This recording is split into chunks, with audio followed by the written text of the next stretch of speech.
Halo semuanya, selamat menonton video Indopaudio hari ini. Tonton video ini sampai habisnya. Saya Sunardi Mulia. Saya Wiing. Hari ini mari kita membahas tentang pertemuan Menteri Perdagangan China dan Amerika Serikat. Indikasi mencairnya hubungan Beijing dan Washington. China telah menunjuk duta besar barunya untuk AS, Xie Feng. Tak lama setelah Presiden AS Joe Biden mengatakan bahwa ketegangan bilateral yang meningkat akan mencair dalam waktu dekat saat konferensi pers di akhir pertemuan tahunan para pemimpin G7 di Hiroshima, Jepang, tanggal 21 Mei 2023. Tetapi Joe Biden tidak memberikan alasan apapun tentang pernyataannya. Ketegangan bilateral antara AS dan China akan mencair dalam waktu dekat dan membiarkannya begitu saja. Duta Besar China untuk AS Xie Feng, mantan Wakil Menteri Luar Negeri dan Spesialis Hubungan China AS, mengisi jabatan yang dikosongkan oleh Qin Gang yang menjadi Menteri Luar Negeri Desember 2022 lalu. Xie Feng tiba di New York pada hari Selasa, tanggal 23 Mei 2023 dan mengatakan hubungan antara dua ekonomi terbesar dunia menghadapi kesulitan dan tantangan serius. Kami berharap Amerika Serikat akan bekerja sama dengan China untuk meningkatkan dialog, mengelola perbedaan, dan juga memperluas kerjasama kami, sehingga hubungan kami kembali ke jalur yang benar. Sementara itu, Menteri Perdagangan China Wang Wentao pada hari Kamis tanggal 25 Mei 2023 bertemu dengan mitranya Menteri Perdagangan AS Gina Raimondo dan perwakilan dagang AS Catherine Tai saat menghadiri pertemuan para menteri APEC hari Kamis hingga Jumat tanggal 25-26 Mei 2023 di Washington. Pertemuan ini merupakan tingkat kabinet bilateral pertama sejak jet tempur AS menjatuhkan balon pengintai China di lepas pantai Carolina Selatan pada Februari 2023. Walaupun pembicaraan dilanjutkan di bidang ekonomi, Beijing dan Washington tetap berada dalam kebuntuan atas pertemuan Menteri Luar Negeri dan Menteri Pertahanan mereka. Menteri Perdagangan AS dan China diharapkan dapat membahas bagaimana AS akan menurunkan tarifnya atas barang-barang China dan mengendalikan tindakan kerasnya terhadap perusahaan-perusahaan China.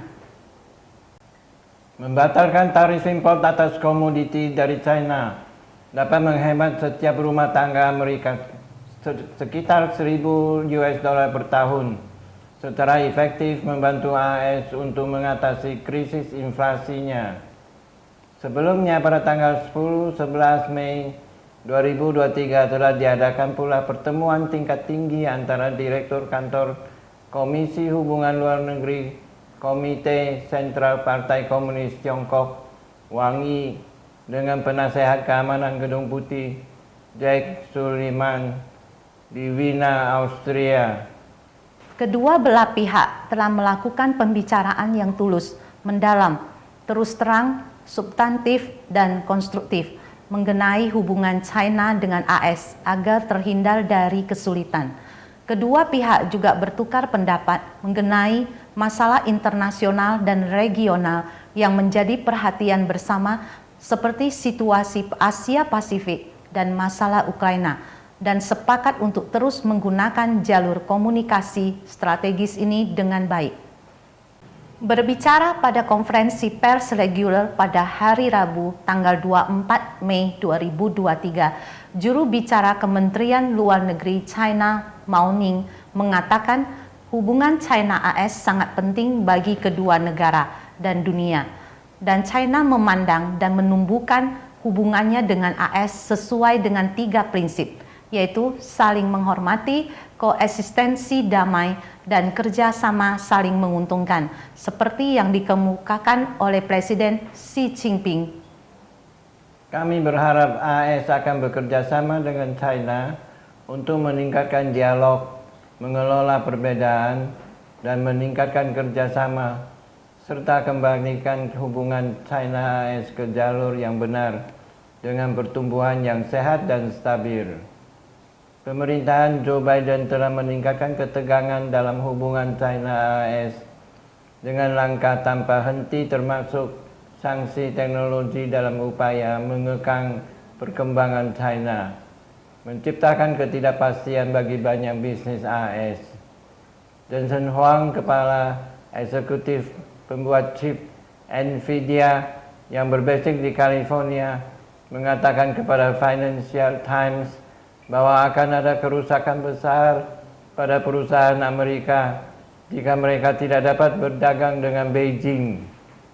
Sementara itu, lebih dari 130 perwakilan China dari pemerintah daerah dan perusahaan baru-baru ini melakukan kunjungan kelompok ke California untuk pertama kalinya dalam 3 tahun terakhir.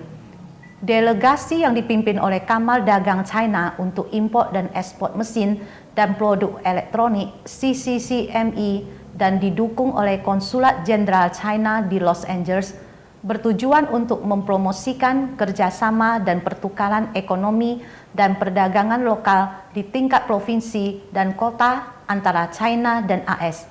Demikian diutarakan oleh CCCME pada hari Rabu tanggal 24 Mei 2023. Terima kasih sudah menonton video Indo-Pauliau hari ini. Saya Sunardi Mulia. Saya Wiing.